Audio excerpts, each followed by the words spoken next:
Penjelasan Ashanty soal kehadiran Jokowi di pernikahan Aurel dan Atta.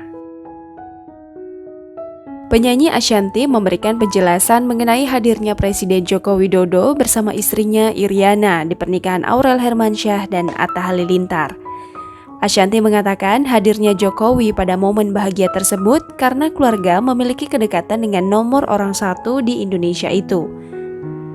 Istri Anang Hermansyah itu membuktikannya dengan memberi penjelasan bahwa Jokowi pernah menghadiri acara-acara penting sanak saudaranya.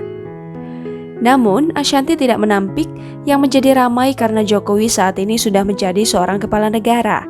Hal ini, kata Ashanty, berbeda jauh dengan sebelumnya saat Jokowi masih menjabat sebagai seorang kepala daerah. Atta Halilintar melamar Aurel Hermansyah pada 13 Maret 2021 di Hotel Intercontinental, Pondok Indah, Jakarta Selatan. Pernikahan Atta Halilintar dan Aurel Hermansyah berlangsung di Hotel Raffles Setiabudi, Jakarta Selatan pada Rabu 3 April 2021. Hari bahagia ini dihadiri oleh Presiden Jokowi dan menjadi saksi dari pihak mempelai pria, dan Menteri Pertahanan Prabowo menjadi saksi dari mempelai wanita.